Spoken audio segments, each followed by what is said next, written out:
Disneyland is one of the most popular theme parks in the world. Every day, more than 40,000 people walk through its gates.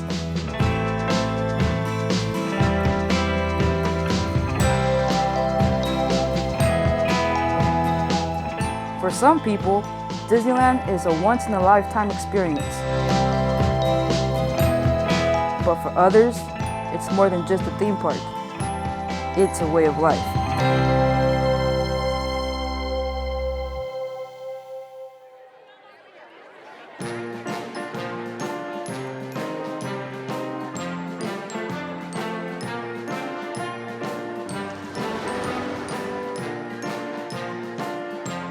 There are lots of social groups that meet inside Disneyland. One type of group is the Disneyland social clubs.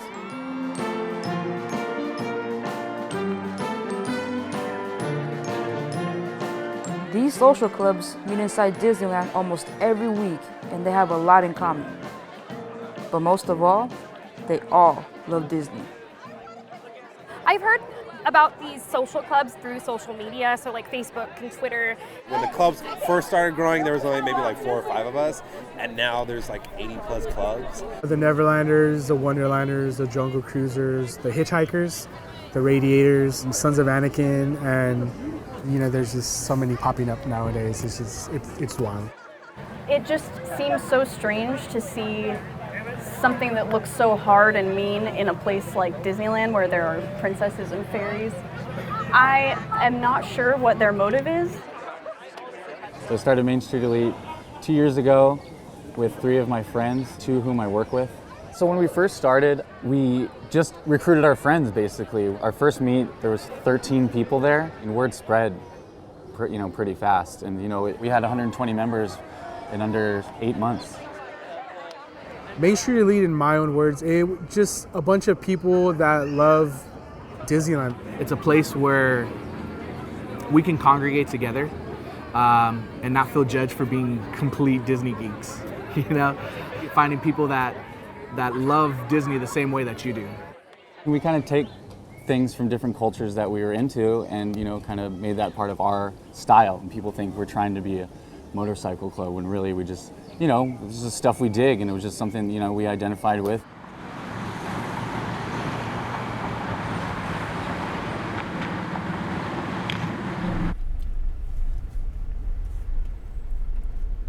Today is actually a meet day with the social club, my Main Street people. I'm gonna meet up with them and see what we have in store for today. I'm excited though, I get to see everybody again. I miss them. I only get to see them probably like 4 times a month, so that's what I get for living so far.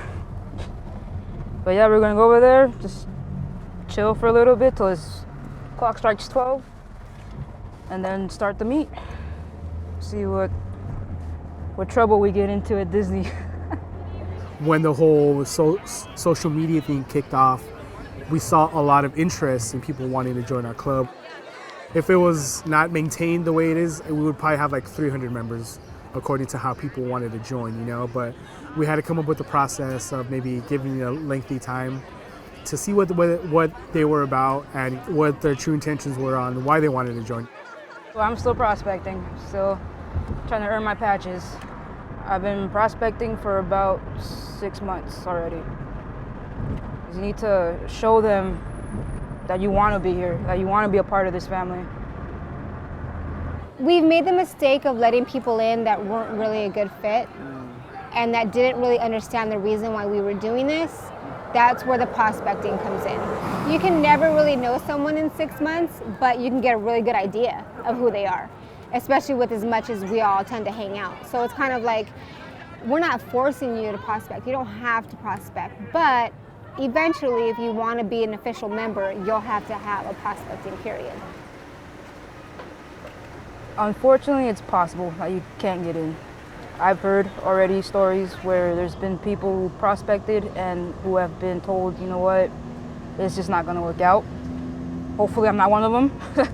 This is one of my goals now, to just try to join this club and see what it's all about. Well, growing up, My parents always found a way to bring me to Disneyland. We weren't the best off. We were definitely not a well-off family financially. But my parents always found a way to bring me here almost every birthday. And at the time, I didn't really, hey, it's my birthday time, I get to go to Disneyland. And I didn't really know the struggle of how much it cost. And now that I'm older and I'm a father myself, I'm like, wow, they sacrificed a lot.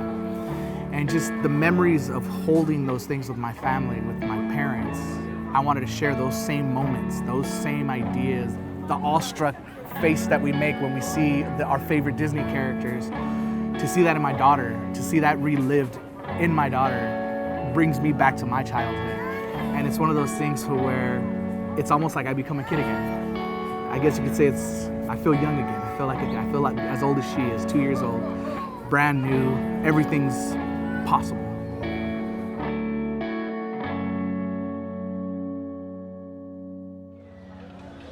When I have trouble with anyone, it has to do with, personal-wise, I come here to get away from it. Because out there's no place for me to go and just, distract myself. That's like reality out there. This is the happiest place on earth. Why not be happy? Growing up, I always knew I was different. I grew up with boys, my cousins. I'm an only child, so all my cousins were boys. So all I did was go play in the dirt, go play baseball, go do this, go do that. But I knew that something was different because I had the same interests as the boys. Human-wise, I guess you could say. I don't know if that makes sense. If they will talk about a girl, I will look at that girl and I'll be like, yes, you are very right. And I noticed it wasn't acceptable. I knew it wasn't acceptable by the age of 6. What kid knows about that stuff at that age, But I knew not to say nothing. And a lot of people was like, how do you know? You're just a little kid, That's why I say I'm different, because I knew already by the age of 6 what the word gay meant. And I knew it wasn't acceptable, but at the same time I knew it was like, I can't judge no one. I'm no one to judge. That's your life, this is mine. How is it affecting you?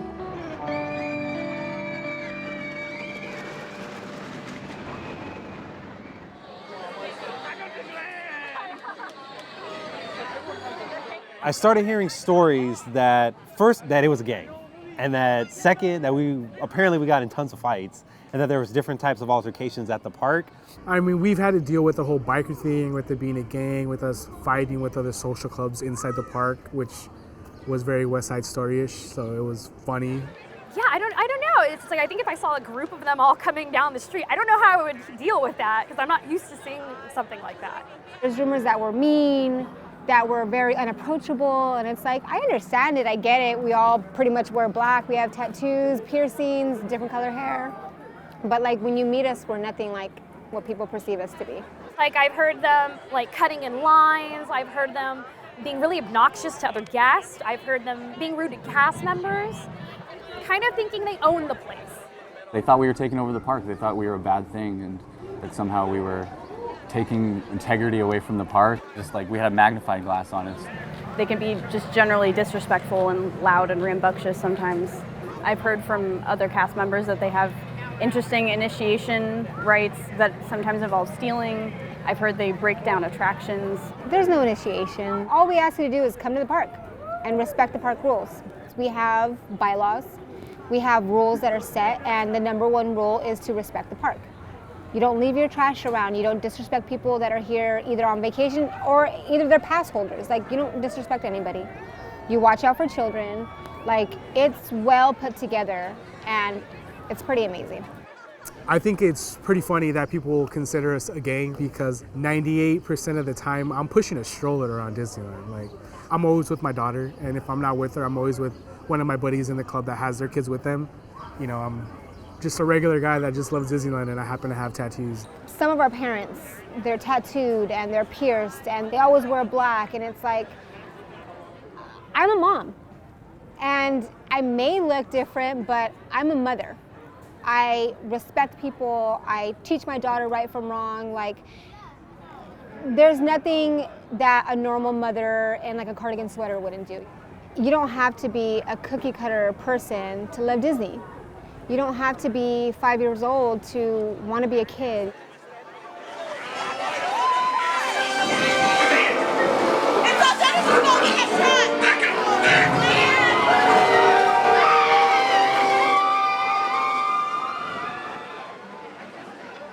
With the club, with them, it was amazing because, you know, having so many people accept you right away, it was like, wow, you don't see that every day where I come from.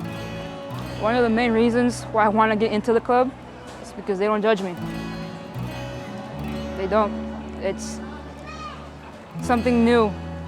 That's something I've always wanted. Don't judge me. I could be the nicest person and you're gonna miss that out because of how I look or how I think. It's not worth it. Get to know me first, and then you can, you know, have your opinions, but don't judge me right off the bat. I've built the most precious relationships I have with people in general in like my entire life. There are people that I went to high school with, best friends that I have that I don't even talk to anymore. Like these guys through the social club, all these people are my family, and they are an extension of my family that I have right now. These people are gonna be my wedding. These people are like best friends. These people are people that I could really go through with everything. Just yesterday, I lost my grandmother. And coming from the type of family that I came from on my mother's side, it's not the most unified of relationships on that side of the family. To let my brothers know, that's what I refer to them as, my brothers, and let them know that my grandmother passed. They were the only ones who texted me, and not even my own family did. And they offered help when not even my own family would. To see people that I didn't know 2 years ago step in and say, if you need anything, and genuinely mean it, it's a good feeling. When I first joined, it was March, April. In June, I have an older son, he's 13. In June, he was diagnosed with leukemia. In August, the entire club put together a fundraiser to raise money to help with my medical bills. And, sorry, it chokes me up every time. Michael, who's one of the founders, and they had a fundraiser at their barber shop that he works at, and all the barbers worked for free. They provided haircuts, you donated the money, it went to the foundation.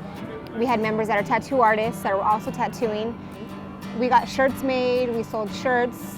All the money was raised and we gave it to my son's, we paid off all his bills and everything. And it was just really touching to me because these people didn't know me. Like, they had only known me for so long and they were already willing to do so much for me. So that's why I love them. Sorry. When we say we're a family, we mean it. And in every family, there's dysfunctional people and there's dysfunctional events and there's stuff that happens, but in the end, we're always here for each other.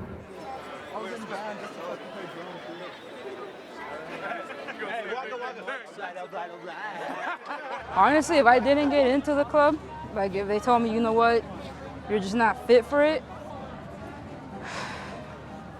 not only would I be bummed, I'll probably be a little mad, honestly, because not at them, but like at myself, because it's like, okay, what did I not do right?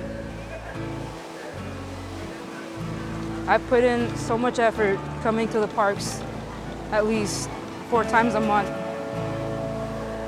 You know, I'm working a lot just to be able to pay off my ticket every month so I can keep experiencing, you know, these moments that I have with the club.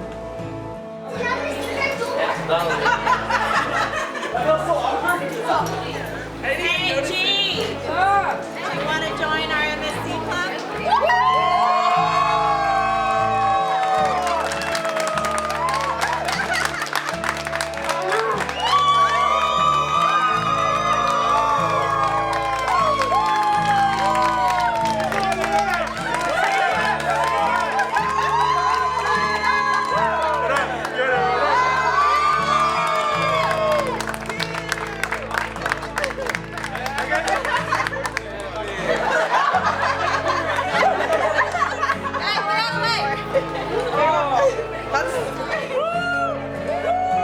feels amazing to be part of the club now. It's to be able to walk right now in the parks with the patches. It's no words for it. There's no feeling. It's pure excitement, happiness. You know, I'm celebrating all the time. And it's funny because when I don't have the vest on, I feel like that shy person again. As soon as I put it on, like right now, I can dance right here, right now, and not care. I can break dance, I can sing, I can do anything. All the constant judgment that I've been given, I lost a lot of courage. But this place brings it back. Main Street brings it back. When you go through things that I've been through, and a lot of people think, oh, you haven't been through nothing, we each have our own story. And this is mine. When we first started, it was just a group of friends. And that's who we incorporated. And we put the word out there because we wanted to get more like-minded people in our group. But we didn't really expect it to turn into like something so big. Do we have any newly patched members that have been in the last couple months that just got patched in? Yeah? All right, let's hear from these guys. They mean a lot to me, and I know they mean a lot to each other, and they've kind of just, I don't know, you're here so much, and I think part of it is, you know, all the shit we got, all the stuff that, you know, people would say and throw at us, like, and it kind of made us tighter. These people are the people I see on the weekends, you know, I talk to these people every day, you know, I love all these people, and to everyone in this club, and it's just, you know, you spend enough time with some people and you have enough common interests, you know, they're your family. They're, you know, who you look to and, you know, help out, and that's what we have here. It's pretty cool.